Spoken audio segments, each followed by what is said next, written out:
ધૂળેટીના તહેવાર પહેલા જિલ્લો ભૂરા રંગમાં રંગાયો. અરે વાહ વાહ વાહ. આજે સમગ્ર ગુજરાતમાં સંગઠનના પ્રમુખની વરણી થઈ રહી છે, ત્યારે આજે નવસારી જિલ્લામાં પણ નવસારી જિલ્લાના પ્રમુખ તરીકે પ્રદેશના અધ્યક્ષ શ્રી સી.આર. પાટીલ સાહેબ અને મુખ્યમંત્રી શ્રી ભૂપેન્દ્રભાઈ પટેલ સાહેબ અને સંગઠનની ટીમ ને સાથે સાથે કેન્દ્રીય નેતૃત્વએ જે મારા પર વિશ્વાસ મૂકીને મને ફરીવાર નવસારી જિલ્લાના પ્રમુખ તરીકે જે જવાબદારી સોંપી છે, એ બદલ પ્રથમ તો શેષ નેતૃત્વનો, ગુજરાત પ્રદેશ અને કેન્દ્ર રાષ્ટ્રીય સંગઠનનો હું આભાર માનું છું. સાથે સાથે પાર્ટીના કાર્યકર્તાઓ થકી જે નવસારી જિલ્લામાં મેં પાર્ટીને સંગઠન કરવા માટે જે મહેનત કરી છે, એ પાર્ટીના કાર્યકર્તાઓ થકી થઈ છે.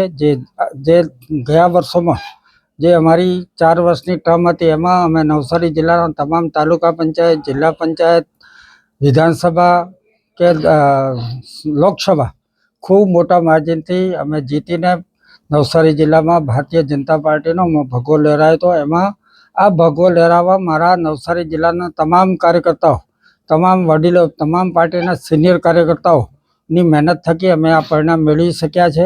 અને પાર્ટી જ્યારે ફરી મને આ જવાબદારી સોંપી છે, તો નવસારી જિલ્લામાં સંગઠનને ખૂબ મજબૂત કેવી રીતે બનાવવું અને પાર્ટીને અને અમારા વડાપ્રધાન શ્રી મોદી સાહેબની, કેન્દ્ર સરકારની અને ગુજરાતની શ્રી ભૂપેન્દ્રભાઈ પટેલ સરકારની જે યોજનાઓ છે, એનો છેવાડાના માનવી સુધી કેવી રીતે લાભ પહોંચી શકે, એના માટે અમારું સંગઠનની કામગીરી રહેશે. સાથે સાથે આજે અમારા પ્રદેશના જે ક્લસ્ટર પ્રભારી છે, એવા શ્રી જસવંતસિંહ ભામોર સાહેબ અને અમારા જિલ્લાના 3 ધારાસભ્યશ્રીઓ, અમારા પ્રદેશના મંત્રી બેન શ્રી શીતલબેન અને બીજા અનેક મહાનુભાવો અને પાર્ટીના અનેક કાર્યકર્તાઓની હાજરીમાં આજે જે અમને પાર્ટીની નવી સુકાન સોંપી છે, એ બદલ તમામનો હું પણ આ તબક્કે આભાર માનું છું. અને નવો ગોલ તો અમારા પાર્ટીને વધારેમાં વધારે સંગઠન બનાવી અને પાર્ટીલક્ષી વિજય કેવી રીતે મળી શકે, એના માટે તો અમારું પ્લાનિંગ રહેશે. અને સરકારની જે યોજનાઓ છે, અમારા વડાપ્રધાન શ્રી મોદી સાહેબ અને અમારા ગુજરાત સરકારની ભૂપેન્દ્રભાઈ પટેલ સરકારની જે યોજનાઓ છે, એના વધારેમાં વધારે લોકોને કેવી રીતે લાભ આપી શકે, એના માટે અમારા મહેનત કાર્યકર્તાઓની રહેશે. કારણ કે લોકોના સેવા કરીએ, સેવા થકી જ અમને પાર્ટીના આ પરિણામ મળતા હોય.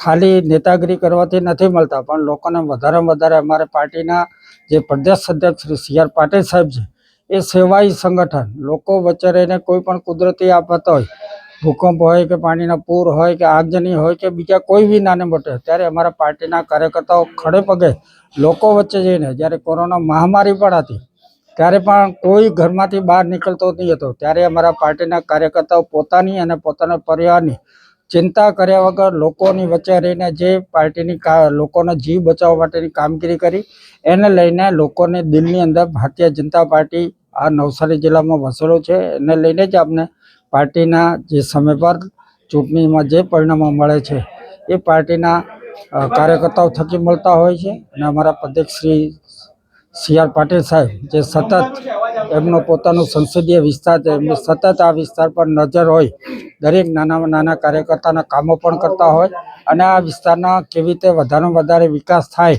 એના માટે સતત ચિંતા કરતા હોય. અત્યારે જ અમારા નવસારી જિલ્લામાં મેડિકલ કોલેજ પણ આવી, સાથે સાથે ટેક્સટાઇલ પાર્ક પણ આવ્યું, સાથે બીજી અનેક આવનારા વર્ષોમાં જે નવસારી મહાનગરપાલિકા બની છે, તો નવસારી શહેરનો બી ખૂબ સારી રીતે ઝડપથી વિકાસ થશે અને નવસારી જિલ્લાની ટૂંક સમયમાં જ થોડા સમયમાં રોજગારીની તકો પણ ખૂબ મોટા પ્રમાણમાં મળી રહેશે.